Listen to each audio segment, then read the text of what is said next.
because when I started working as a DRR advisor, and that is already, I would say, a decade ago, one of the first workshops that I attended was on DRR mainstreaming already. So it is not a new topic that we are talking about, but it's still a relevant one. And I hope that our colleague Marcus Oxley, who is now giving his a presentation, a keynote on the topic. Marcus, can you briefly show yourself? Are you there? Yeah, I'm here. Yeah. Excellent. Okay, because Marcus, he has seen DRR in the humanitarian and the development community unfold for the past 30 years. And between 2007 and 2017, he was the founding director of GNDR, which is the largest civil society network for disaster reduction, and has also contributed critically to the formulation of the current global framework for DRR, which is called the Sendai Framework. Since 2018, he established a consultancy practice specialized on climate and disaster resilience and advising governments and private stakeholders in that function. Marcus, we are really glad you could join us here today, and maybe you can shed light on it. Why do we still need to talk about mainstreaming climate and disaster resilience? And what is this risk-informed development about? Over to you, Marcus. I click. Yeah. Okay, Jana. Thank you. And yeah, great to be with you all again. I think I was just reflecting back. I think the last time I was with you at the DRR platform was about 2017. So I was actually over physically with you in Bern. So it's great to see some familiar faces and also to meet some new people. I've been working on this issue a long time now. I was involved in the negotiations of the Hyogo framework, which was the predecessor to the Sendai framework, and then I was one of the main interlocutors for civil society in the negotiations of the Sendai framework. And I've been working on this issue of resilience and DRR and sustainability of our development. So I'm just going to share a few slides with you as to just to set the scene a little bit, why I think this issue of risk-informed development is important and why we need to advance that agenda. So let's just recap. I was at the Bali global platform in Bali this year. And at that conference, the flagship report by the UN DRR, which is their biennial report called the Global Assessment Report, they presented on that at that conference.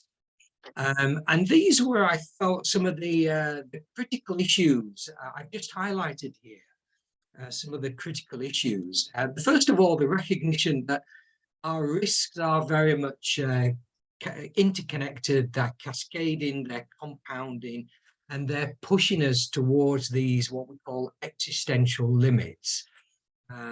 So that's a kind of headline that the UN DRR came up with. And what they said really is that despite the progress we are making, and nobody is trying to deny that progress is being made, but the problem is that the progress that we are making is not keeping up with the creation of risk, is growing faster than our ability to reduce that risk. So the critical issue really is about how do we get to grips with this risk creation. I think that really is the kernel of it. And this is why the link with risk-informed development ultimately is what is driving our risk creation, is such an important. And ultimately, it's about recognizing this risk is systemic. It's our development processes that are creating that, and therefore we need to rethink our approach to dealing with that. So if we just go to the next slide, which again further, and this was the projection by UNDRR, who actually I find tend to be quite conservative in their estimates. What they are basically saying here is that over the course of the the Sendai framework, which was started in 2015. It's a 15-year framework to 2030. The aspirational goal of the framework is actually a substantial reduction in disaster risk. And what the UN is actually projecting here and presented to the global platform in Bali is that rather than a substantial reduction in disaster risk over the duration of the framework, actually what they are projecting is a substantial increase. So I would call a 40% increase is essentially a substantial increase. And what the US is saying, at the current rate of progress, we expect to see a substantial increase in disaster risk and associated losses. That's interesting, isn't it? Because a few years ago, when we had the Hyogo framework, that was exactly the same aspirational goal. The Hyogo framework was a 10-year framework, and it was aimed at bringing about a substantial reduction in disaster loss, in disaster risk. And what we actually saw was a substantial increase. And so at the end of the Hyogo framework, the UN said, well, actually, we need another framework, except this time we need a 15-year time frame. Let's stick with the same goal. Let's say we need a substantial reduction in losses. And what they're now saying is actually there's going to be an increase. And this very much connects through, remember, our risks are systemic. This connects through with various compounding factors such as climate change. The climate adaptation report that came out in 22 said that the progress is too little, too slow. And the bottom line ultimately is that we get an increase of people at risk, we get increasing humanitarian needs. And I just recently saw the UN OCHA report, and we now have a record number of people in need of humanitarian assistance, and a staggering amount of, the cost of their appeal was estimated in the region of 51 billion. And I also heard the UN saying for the first time that they do not expect that the SDG goal of halving extreme poverty by 2030 will be achievable. So these are quite bleak pictures, actually. This is the kind of the reality check as to where we are. This is the context, if you like, as to why this creation of risk is an issue. So let's just go to the next slide. Okay, so when you look at how UN DRR define disaster risk reduction, and you are a DRR platform, so you should be very, very familiar with this. So the UN's definition, UN DRR's definition of DRR, is that it has three main components, really. The first of those is about preventing or minimizing the creation of risk. The second is about reducing existing risk within the system. And the third is about residual risk. So residual risk is often around insurance transfer mechanisms. And I would say the majority of our work in DRR goes on to number two, reducing existing risk, and particularly around, better protection measures to the risk that's there, looking at better preparedness. The Sendai framework has a whole pillar on better preparedness for more effective response, for more effective recovery. And this is all to do with how we manage the existing risk within our system. And what I'm suggesting at this to you as a group is actually the missing link, and probably the most critical link, is around this: how do we prevent or minimize the creation of risk? And this means we have to go upstream into our development processes, because it's inherently our current development pathways which are creating an increase in exposure, in vulnerabilities, and in hazards. So ultimately, if we are to get to grips with this, minimizing the creation of risk, we have to go into our development processes. There lies an opportunity for dual mandated agencies that work both in the response side of things, in the disaster management side, but also the development side of it as well. So let's just go into this creation of risk. The next slide, please. And this is what I see fits very strongly with what is called a risk-informed development agenda. And that then is in front of you there is the UN's definition of what they call risk-informed development. It is, first and foremost about how do we make sure that we don't create risk or we minimize the creation of risk through our development choices. We need to make sure that our development is risk-informed, and that risk informs our planning and decision-making processes. If we can do that, we can then make sure that we're not increasing vulnerabilities and exposures and hazards. It means that when there are hazards, which are inevitable within our system, means that we're able to better cope, better manage, and better prevent those hazards from having the impact on our development. It's a very, very strong alignment with a climate change adaptation agenda. Ultimately, all of this is about how do we make sure our development is more resilient and thereby more sustainable in the context of increasing stresses within our wider environment. So to me, this issue of resiliency is ultimately about sustaining our livelihoods, sustaining functionality in the context of extreme shock stresses. So that's why I think risk-informed development is really part of the discussion that I think you're going to have over the next few days. So let me stop there, Jana. Yeah, I wanted to interrupt you, but you already stopped because I had a thought. So if I understand you correctly, and I stop sharing for a moment, if I understand you correctly, we could imagine that kind of global risk of the global climate disaster risk as kind of a bathtub. And we have pulled the plug, right? So we are draining it with our continuous commitment to reduce disaster risks. But at the same time, it seems that there is more and more water poured in by the creation of new risk because of our regular development pathways, which tend not to be risk informed. So the bathtub fills with more and more water, and we want to avoid that it overflows. And it's now not on me on making that reflection, but maybe on you, our audience, your participants. We invite you to share your experiences about that term, about that creation of risk is outstripping its reduction. Can you relate from your own working experience, and what are your experience related to that? And I hand over to my facilitation colleagues for making this happen. Great. We have prepared breakout rooms again. We'll move you there in groups of 3 this time.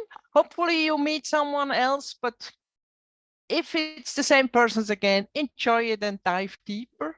Corinne, did you already? Yes, I put the question in the chat. So risk creation is outstripping risk reduction. What is your experience? Please add some thoughts to the Google slide number 13. And for everybody who's only just coming, I will copy the link to the slide in a second. How many minutes, Nadia? 5 minutes and 15 seconds. Okay, so enjoy. Enjoy. Jana, do you take over directly?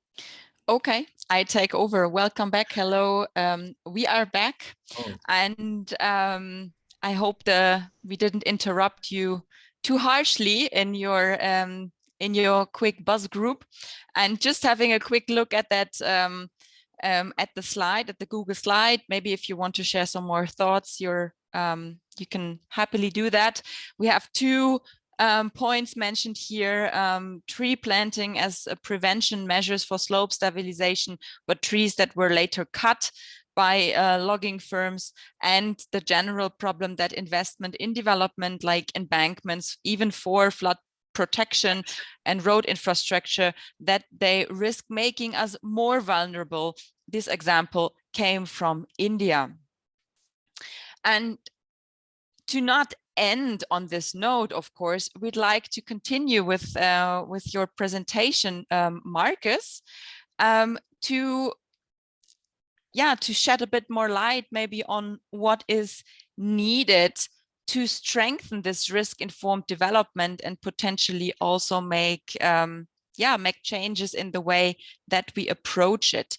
I am at the moment a bit lost between Zoom and sharing my screen. Just give me a very quick moment. Yeah. Sharing.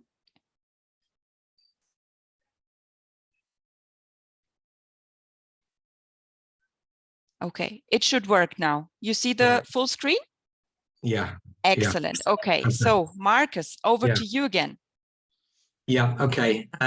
Yeah. So I mean, I actually had a very good breakout group with Sarah there from Save the Children, and you know, really sense a sense of frustration that you know, working at the front line, so to speak, with informal settlement. And this recognition, actually, there are limits to how resilient people can be and limits to how communities can be. And yet, you know, what can we do about this? And so I think, first of all, you know, for me, as we always say in disaster risk reduction, it's partly about, you know, understanding the risk. And really recognizing that, you know, there's a whole series of compounding factors here. Now, you know, not least the climate change. You know, this very much dominates the agenda, but climate change to me is also a symptomatic of an unsustainable development pathway that we're going down. Now, climate change, you know, as we heard at the top, although, you know, perhaps people celebrated some of the progress in terms of, you know, the official recognition of a loss and damage fund, that really is an emergency relief fund, which is going to be quite heavily contested as to, you know, what resource goes into that for whole reasons of political economy discussion. But ultimately, you know, the depressing part of the COP really was that report by the climate scientists that our CO2 emissions in 2022 are at an all-time high. And actually the current pathway that we're on is projecting even increased further emissions in the near-term future. So, you know, it's going to be highly unlikely that we're going to achieve this Paris aspirational goal of plus 1.5, you know, by 2030. I think that scenario is probably going to be likely to be much greater than that. So climate change is a key compounding driver of the risks that we are facing. You know, when people talk about hydrometeorological disasters, they're weather related, they're climate related. So climate change is part of this mix. So let's just go on to the next slide.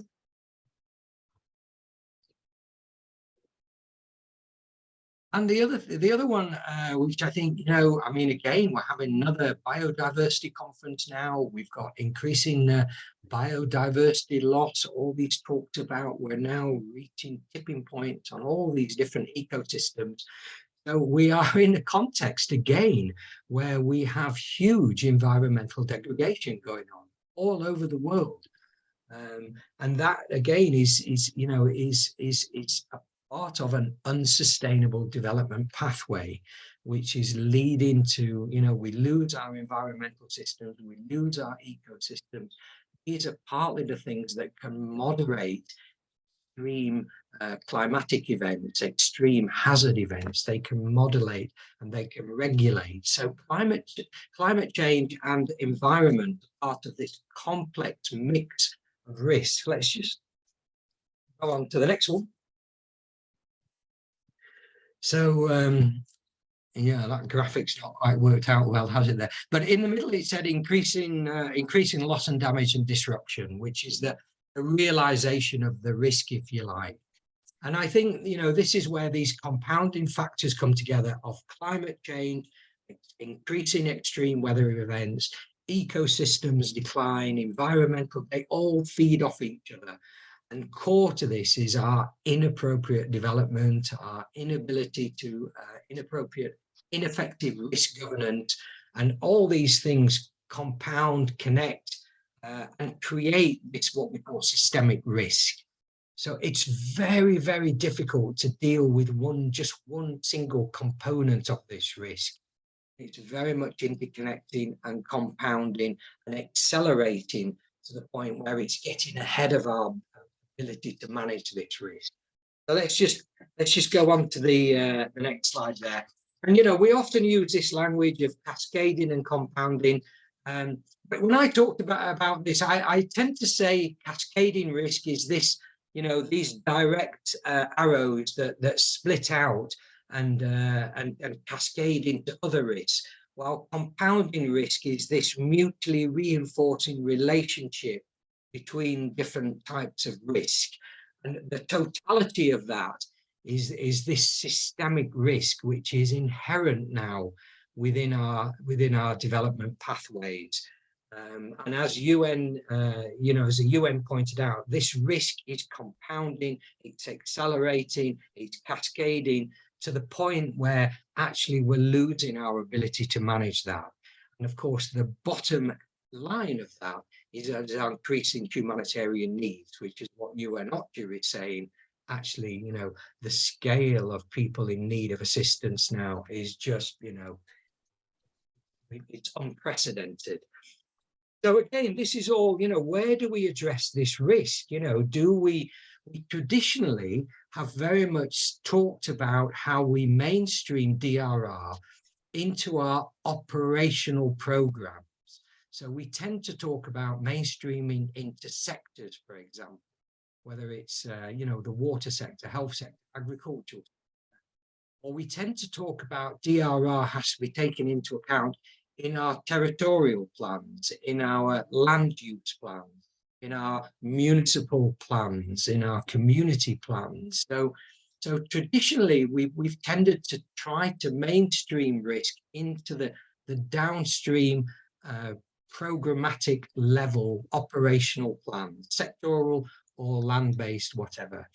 And I think what I'm trying to say here is actually, if we recognize this is about risk which is generated through our development processes, and we need to think about how do we go further upstream, and how do we actually minimize the creation of risk in our development processes, what is driving our development, leading to these massive growth. If you invest in an economic growth strategy which has a very strong urban focus, which attracts people into your cities for employment opportunities, but do not take into account that you've actually got to also think about where those people are going to live, and about how we can make sure our urban planning is in alignment with an economic growth strategy, which is trying to create growth opportunities in an urban context. If we don't take that into account,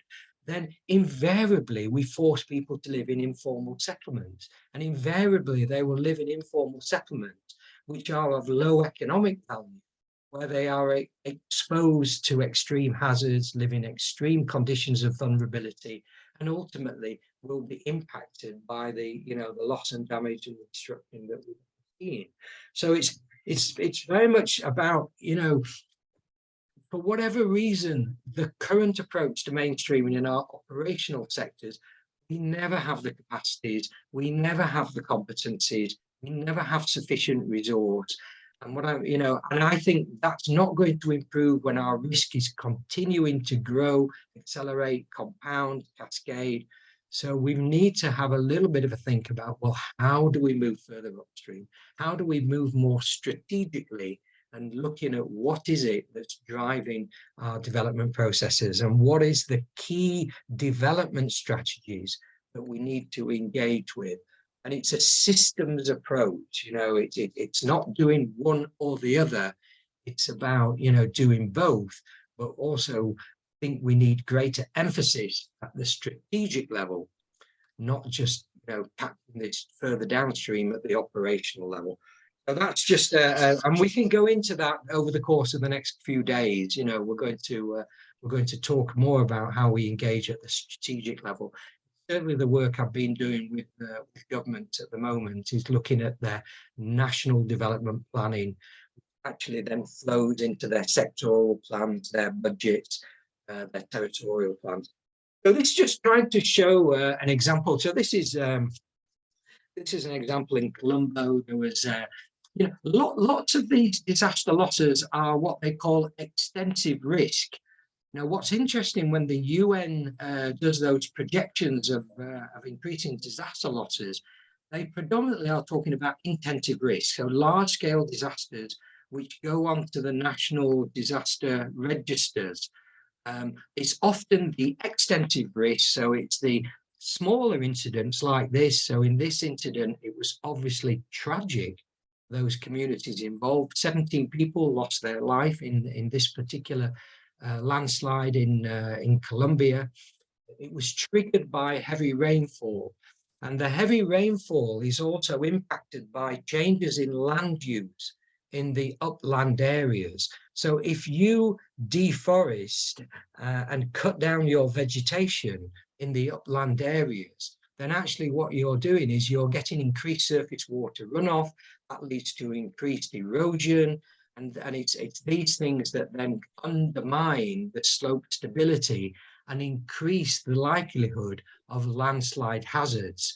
And of course, that's compounded by the fact that because these are, high risk areas, potentially prone to landslides, the land value is very, very low on these areas. So people live in these areas, they are exposed to increasing landslide risk, which, as I say, is symptomatic of increasing extreme rainfalls, exacerbated by environmental changes in the upland areas, and then of course a lack of real development planning as to where we're going to house people who are coming in to live in our cities that that actually will benefit in theory from our economic growth strategy of developing employment opportunities in our urban areas. So this is a very, very complex issue, and there's limits to how resilient people living in these conditions can be, which is exactly what Sarah was saying to me earlier. So really it's about, well, how do we turn this around? And I think really it's about going into this development narrative, and it's about moving upstream. And, one of the challenges I've always found is that when I start to talk with people who are involved in development planning, the minute I kind of use the DRR, talking about disaster, loss and damage, there's a bit of a glazing over. I have to change the narrative. I have to start saying, well, actually, as much as there are risks here, risk is not always a negative connotation. There's actually positive risk here. There's actually opportunities here. So I'm trying to kind of shift that narrative away from just talking about loss and damage. And then people say, well, isn't that the DMA's the disaster management agency's responsibility? It's about, how do we see where the opportunities for development is here? And I think this is where, we need to think a little bit more about how do we engage strategically with development people. We already struggle in our own organizations. We've got this gap between, one part of the organization is doing development, the other part of the organization is doing humanity or emergency response. And, how much are we linking these together? How much are our development people bringing an understanding of risk, which we see, in disaster management, we are at the forefront of seeing our development processes get knocked down. So we understand where these limits and boundaries are. We understand where these critical independencies are. We understand what the capacities and vulnerabilities are, but how much of this is being brought upstream to inform our development processes, to make sure our development is more sustainable, more resilient, and bringing this thinking, of people who are at the forefront of seeing development knocked down into our development processes. And I think people who have a dual mandate, development actors, institutional donors who are working at the kind of apex of the system, I think there's a lot of opportunities there. But it's a different type of dialogue. It is about recognizing we need to engage with people who are involved in ministries of finance, looking at economic growth strategies, looking at development strategies, and of course, what's the opportunities for civil society within them? There are needs for policy advocacy into that. there are need for examples of good practice, of showing where, as much as we talk about cascading impacts, you know, we often use that expression, cascade, there are actually cascading benefits as well. You know, if we get this right upstream, it will have cascading benefits in terms of climate adaptation, climate mitigation, DRR, development, environmental regeneration. You know, we have a big strength in terms of localization and about bringing people into those decision-making processes, bringing people who are the primary bearers of risk into those planning processes. And of course, that is a key strength of society there. And I often feel that actually the more I learn about nature-based solutions, I'm a civil engineer originally, the more I think about the way to do hybrid infrastructure where we're bringing together green, blue, grey infrastructure, we're thinking about ecosystem services, the more that actually we invest in that, the more that we can start having regenerative strategies, which will actually regenerate our agriculture, regenerate our environment, and at the same time mitigate a lot of these extreme hazards that we're facing. So I would always say there is adversity into opportunity, but it's about using our insights of seeing our development get knocked over and making sure that we are consciously taking that upstream into our development processes. And that means going right into the core development plans at national level and thinking through what's our relationship with our development partners, with our institutional donors.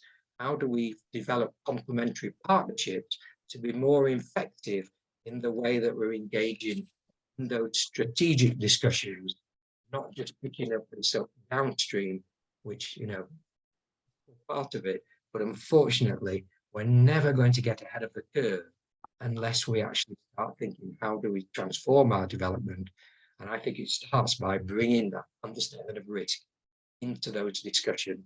So I'm going to stop there. I think you're having another, there's an awful lot in that, and we are going to unpack this over the next couple of days. So, you know, You're right. Yeah, Yes. yeah. I hope the heads of our audience is not or are not spinning to a degree that that they are overwhelmed, because yes, indeed, I mean, what you shared was basically a summary of also your experience over the past decades and how DRR has evolved. And I think you shared many interesting aspects, but one that really resonated with me was this shift here on the last slide. How can we be ambitious, and how can we try to flip the coin from looking at risk only as a threat, but also identify opportunities which might then also help the communities and our community of practice to advocate more strongly for it.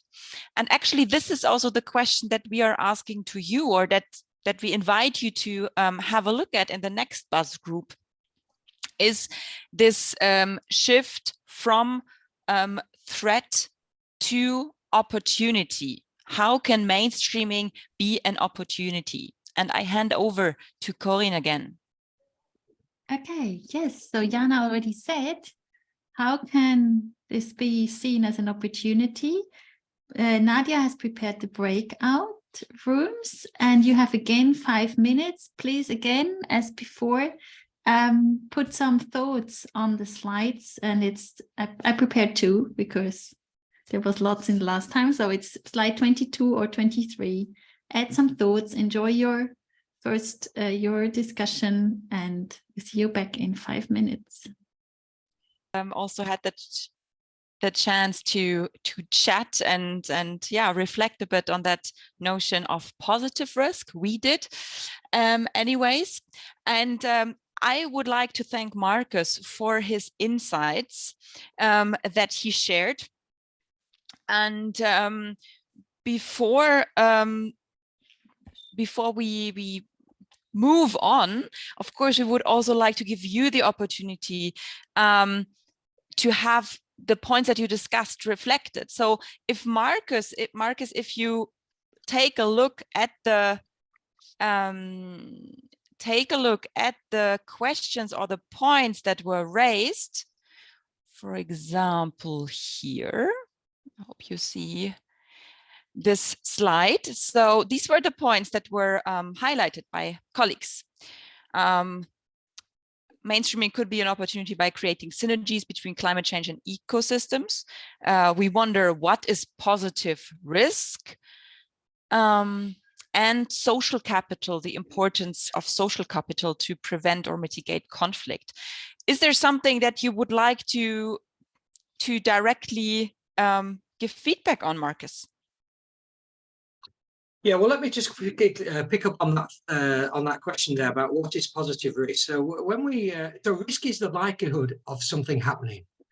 You know, it might not happen, but it's likely that it would happen. And, you know, depending on that, on what we feel the level of risk is and what it, but we, you know, in the disaster risk management world, we tend to think of risk in a very negative way. You know, we talk about the risk of loss and damage, impact, disruption, destruction, that type of thing.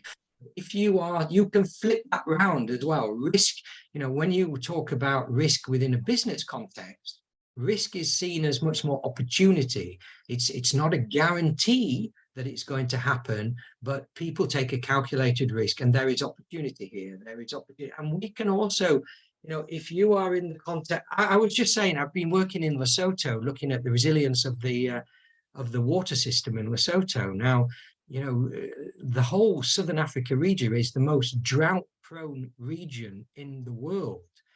And we are losing the water sources in the Lesotho mountain system. Now, there's various reasons why that happens, but it's partly to do with the water system is related to the condition of the ecosystem, the environment. If you degrade the environment, you lose your water supply, which feeds your energy system, your agriculture. But flip that the other way, we are in the context of a changing climate. We are in the context of projected droughts within a huge geographical area. And Lesotho sits at the source of the mountain, you know, the source of the water. If you protect that water as a strategic asset through regenerating your agricultural lands and bringing employment opportunities with that, actually, you're going to create employment, you're going to strengthen the resilience of your water system, energy systems, your food security systems. So it's about, this is a strategic investment that the government has to make. You know, otherwise there will be an existential threat to your economic growth strategy. So it's about how do you turn this conversation around and see actually where there's opportunity here in the context of a changing climate, in the context of increasing food insecurity. So it's about how you flip it around, really. And of course, people are at the center of this. You know, the people who understand their local ecosystems, that understand their local environments, that actually have the agency to do this at scale, are people who are the at-risk communities, at-risk people. You know, they are the primary bearers of risk. The more we open up the opportunities to bring them in, not just downstream, but to bring their issues and concerns into a more strategic planning process, I think the more likely we are to have risk-informed development, which is for the benefit of the people who are actually most exposed. So I actually, you know, see civil society has got a key role here, but it has to do it collaboratively. You know, it has to work with your other development partners. It has to work with the Swiss Development Cooperation. You know, many of these are dual mandated organizations. You know, your development should be the exemplar of what risk-informed development should be. And you are at the forefront of understanding what that risk is in the DRR world. And that risk is systemic, it's compounding, we know that. So bring that upstream into your development. And model the way, because, you know, we need the examples of good practice, and we need to understand how do we operationalize this. And I think there lies an opportunity for civil society to actually show what a different development paradigm looks like. there, Jana. Yeah. Thank you. Thank you very much, Marcus. And yeah, maybe you stick around for a moment. And if there are more questions coming to your presentation, we have either the chance to to take them up, but you will also be with us again on Friday during our public event, sharing more perspectives on the enabling environment that is needed for risk-informed development. So if you want to hear more from Marcus, stay tuned until Friday, and we're very much looking forward to the second input of yours. Thank you so much. Thanks, Jana. Thank you. Yeah, for the elaboration all the of best it. with the conference. Yeah. Excellent, great. So handing over to me, Tony. Tony. it seems, To yes, Tony. to me. Also from my side, Marcus and Jana, thank you for this introduction into the topic and making the case for risk-informed development. I will now briefly present the workshop and the workshop structure and dynamics. Take over the next session. That's right, Corinne. And I think that it's Tony who has a few words and then hands over to me. Is that right, Tony? Yes. It's hard when you cannot see each other. Yeah, I have a few words and then you have a few words and then I have a few words and then you have a few words. Yes, I think, it will be like this. So you will hear our voices. Great. Actually, we call that internally ping pong, but you won't get dizzy. It's not that much ping and pong, but a couple of times. So welcome back to this introduction to the thematic, to the focus topic, mainstreaming DRR and climate change adaptation along project cycle. And in this thematic introduction, Jana and I will guide through the mainstreaming phases and highlight what steps and activities do we have to undertake, at what phase, what the essentials are, but also with what aspects we are struggling with. But first, and I will share the screen. And secondly, I give on to you, Jana, for a brief recap. Exactly. So I was very glad to see that Marcus had also in his presentation, let's say, the essence of disaster risk reduction. So this little disaster risk reduction flower. But in order to have us everyone on the same page, the same basic page, I think it's good to recapitulate one more time. So when we talk about climate and disaster risks, as you can see on that figure on that screen, we understand this usually as the disaster risk as the potential negative outcome that may happen due to a combination of factors, which are the following. So in that blue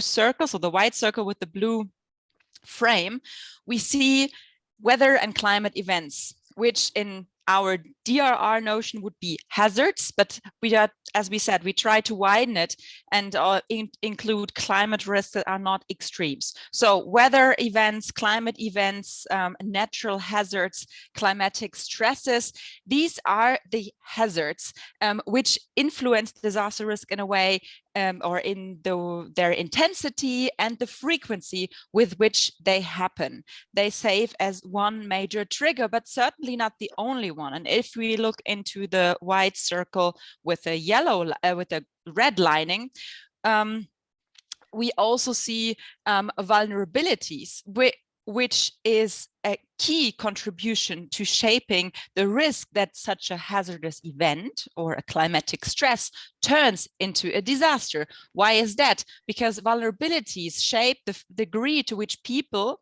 their livelihoods, their assets, and systems are susceptible to experience harm should such an event or a climatic stress occur.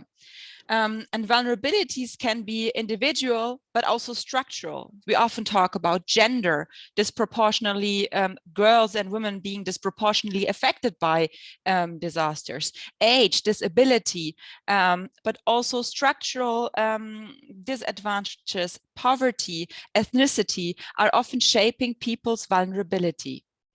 Often it's the lack of resources and the lack of power. And when we talk about exposure, so the dark blue circle, this clarifies the spatial component of risk. So assets, persons, or infrastructure that are in zones or areas exposed to hazards or climatic stress. Just to give you very, let's say, blunt examples, schools in a floodplain, wells in flood-prone areas, water pipes in steep zones, they are exposed. And depending on their vulnerability and the impact or and the let's say intensity of a hazard or climatic stress, this increases the risk for these assets, but also for people in these settings. So we can recap vulnerability, we can recap exposure, and we can recap hazards as three major components shaping disaster risk. And what we can see also here in this graph is the importance of development processes that are shaping these three circles that on their turn are shaping disaster risk. And it is important to understand these components, as we will come back to them again and again in the course of the workshop. And what I would like to stress, and I cannot stress enough, a disaster is not the hazard. A disaster is a combination of different effects that are natural, that can be man-made, and that often are rooted in our society. And here on the left, you see a bit of a typology maybe of hazards that are considered, that are the major part of what we talk about when we talk about climate and disaster risks. We talk about tectonic and climatic hazards, we talk about climate change related ones, but more and more we are also looking really at general development practices that are unsustainable and that are shaping disaster risk. When we look at, for example, overgrazing, deforestation, forest fires, desertification, pest invasions, but also we realized more and more in our work that the risk spectrum is growing, and we also need to account for that and also incorporate more risks that are perceived as important by the people that we work with, by our main stakeholders. So this just as a very, very tiny introduction and recap of the basis for DRR and adaptation. And I would now like to hand over to Tony to guide you through the project cycle. At least the phase one, project identification of the project cycle. The key element in project identification is screening. It is about having a first indication of the relevance of climate and disaster risks in relation to the planned intervention. The purpose of the screening is first and foremost to help define if a more detailed assessment is necessary. It should be as quick and simple an exercise as possible, but as thorough as needed. The earlier that DRR and climate change adaptation aspects are considered, the better, in order to design and budget the interventions accordingly and from the very beginning. How to get the necessary information? There is an increasing amount of web resources available. Global resources usually provide valid information, but at national level and usually not broken down to subnational level. Stakeholders in partner countries also have increasingly robust data on hazards and climate. We usually use in-country secondary information. It is more and more available. In many cases, the risk and impact context is quite clear to, let's say, the partners we work with. In our case, it would be the partner national societies of the Red Cross and the Red Crescent, and no secondary information is needed. It's really up to you if you think I have I have all the information necessary, or no, I need more. For the screening purpose, to define, do I need a detailed assessment, yes or no? How to analyze the information. Many organizations do this on basis of checklists. It is quick and at the same time ensures a certain systematic approach. At the Swiss Red Cross, we have an absolute minimum version based on 7 questions that consider the relevant aspects, such as are the project intervention area or project activities potentially exposed to natural, environmental, or climate-related hazards? Are the associated risks high? Likelihood and intensity of hazards? Has the project considered these risks? Etc., etc. And most importantly, again, is there a need for a more detailed assessment? Now, that's a mini version, a very rough version, I know. And that's why I also highlight what I will call the gold standard,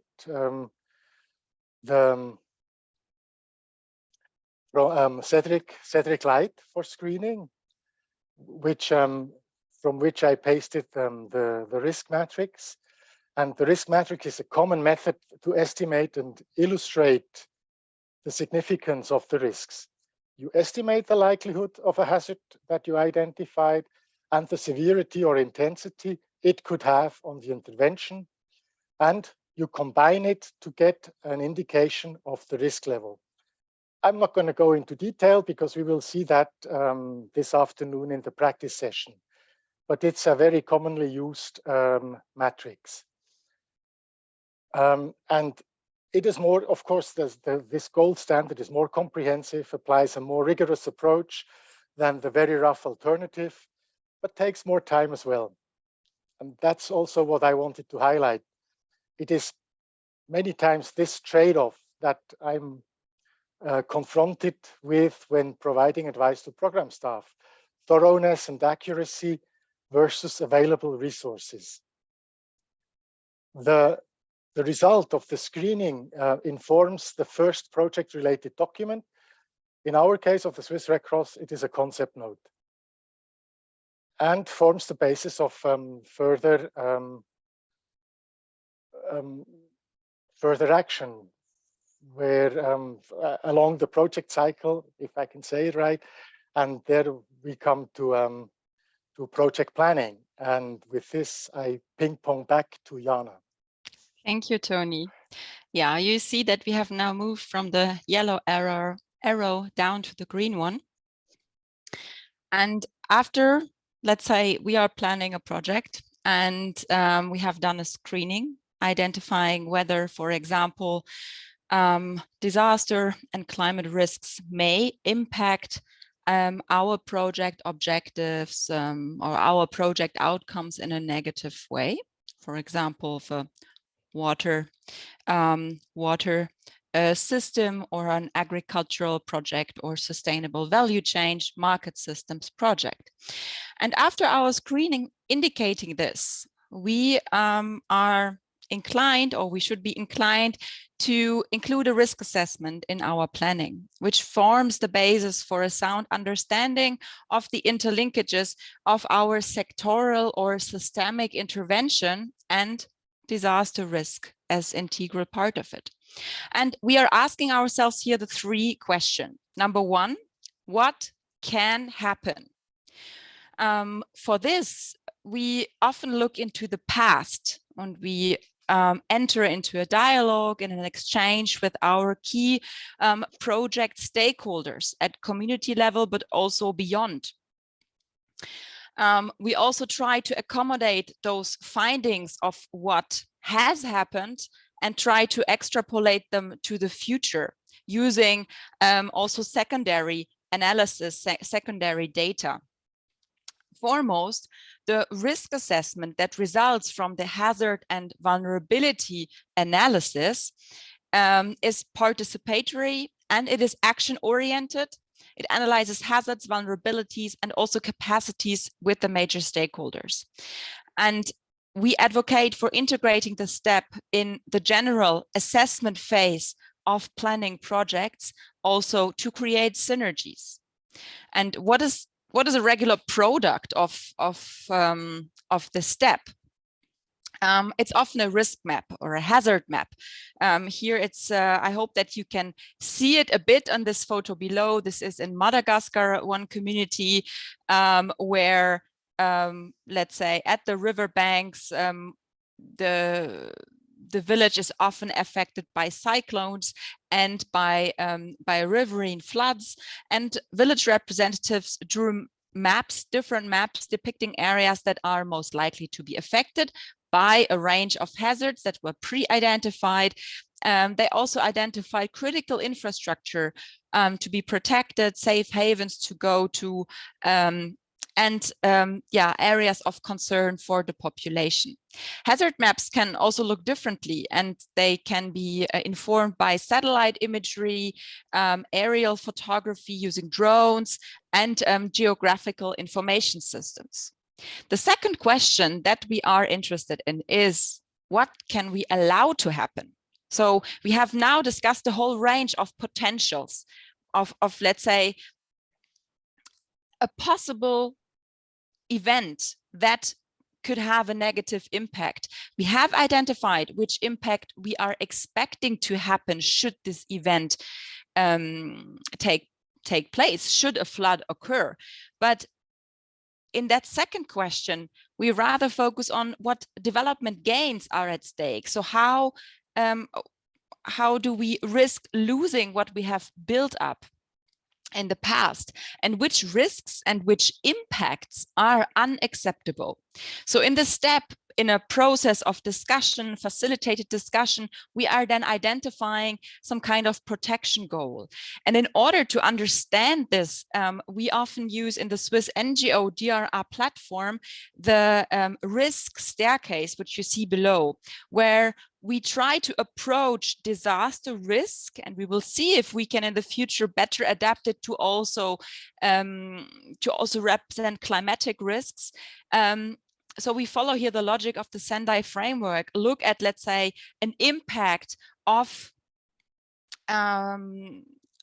a planned project, let's say a road, on the risk of flooding or of landslides in a hilly area. So the prevention of risk would point into the direction, how can we avoid, while building that road, that any new landslide risk is created downstream? We also ask ourselves, when constructing this road, can we reduce existing risk by, for example, draining this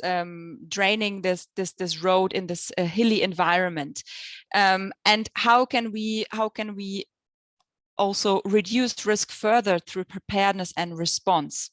This then leads us to, at least in theory, a reduction of this risk to a level that our project stakeholders can better deal with, because what we have to know is we can never erase risk. Risk is there. Every development intervention, every step that we take has risk. So it's more about the management and ensuring that not those most vulnerable are bearing the brunt of disaster risks. And Tony already clicked for the third question. Thank you so much.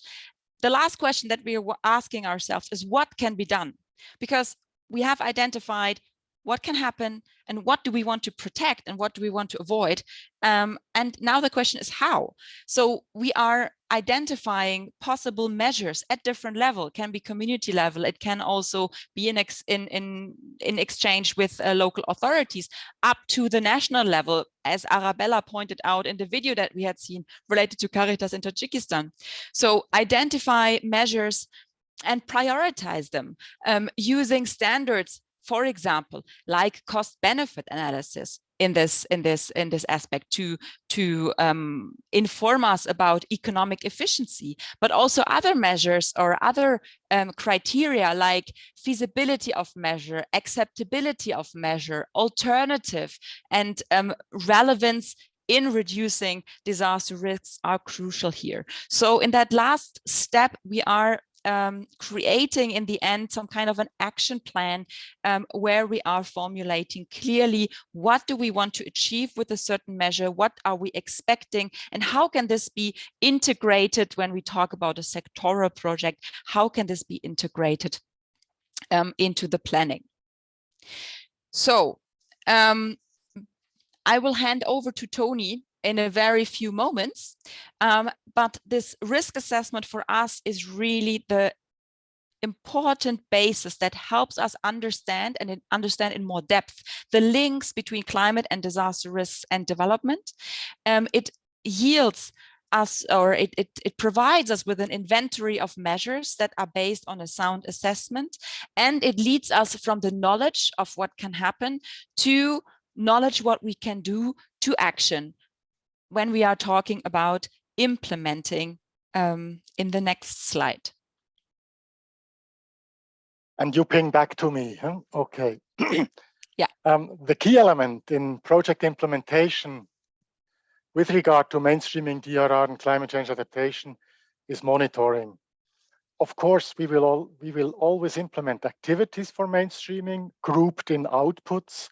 However, the aim is to monitor the mainstreaming efforts based on indicators.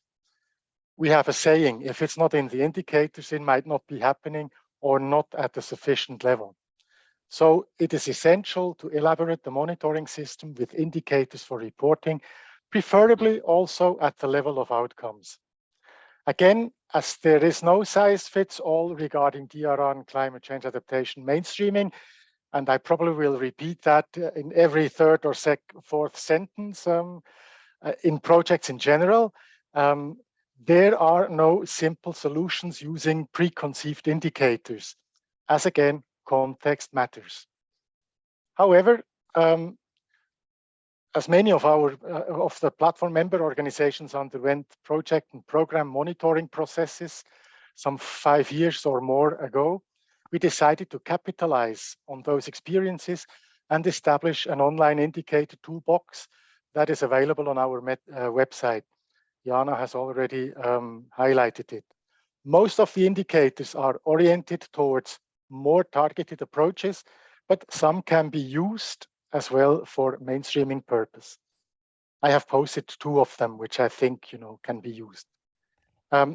Some useful principles to consider: ensure ownership and in implementation, ensure ownership and institutionalization of those measures by communities, but also by the sector administrations at different levels.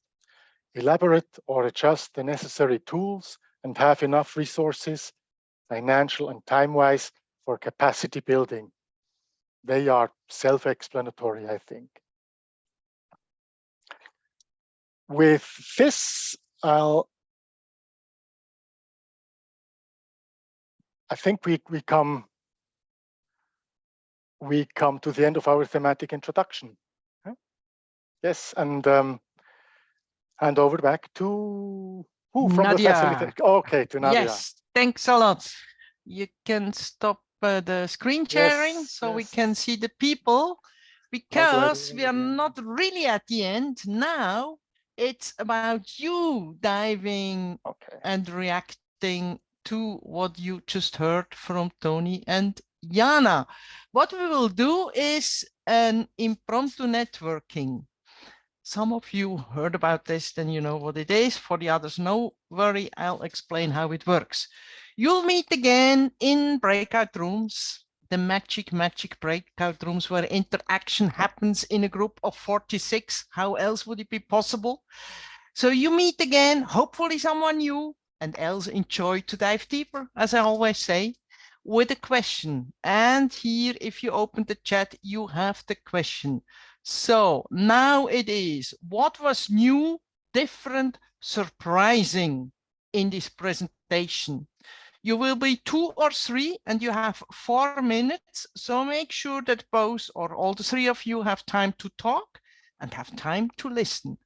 And then you will get in the second and in the third round new questions. So we do 3 rounds of quick, short exchanges.